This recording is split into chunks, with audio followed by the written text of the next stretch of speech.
Uy sharoitida tishlaringizni oqartirish uchun hamma usullarni qilib ko'rdingiz. Internetda hamma tavsiyalarni ham qilib ko'rdingiz. Tishingiz oqardimi? 0,1% bo'lsa ham oqardimi? Tajribangizni izohlarda yozib qoldiring. Bu bo'lmaydigan, foyda bermaydigan narsa.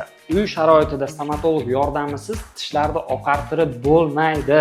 Internetda tavsiya qilinadigan har xil agressiv moddalar tishlaringiz uchun va milklaringiz uchun zarar. Tish pastalariga to'xtaladigan bo'lsak, oqartirish uchun mo'ljallangan tish pastalarini muntazam foydalanib bo'lmaydi. Ya'ni har kuni oqartiradigan pasta bilan yuvish mumkin emas.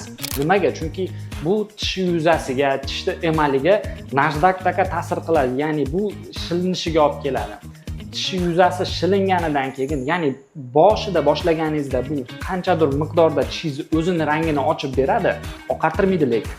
O'zini rangini ochib bergani uchun oqarganga o'xshagan taassurot bo'ladi, lekin bu narsani muntazam ravishda foydalanganda tish yuzasini notekisliklariga olib kelgani uchun u joyda yana ham ko'proq ovqat qoldiqlari qoladi va bu ovqat qoldiqlari tishni rangini o'zgartiradi. Ya'ni oqartirmoqchi bo'lgan pastalaringiz natijada tishlaringizni sarg'aytirib beradi.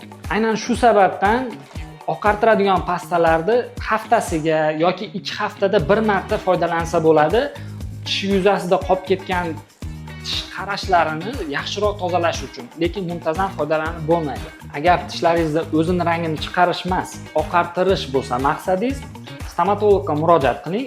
U kerakli moddalardan foydalanib, milklaringizni, shildiq qavatlaringizni himoyalagan holda tishlaringizni oqartirib beradi. Ana shu tishlarni oqartirish hisoblanadi.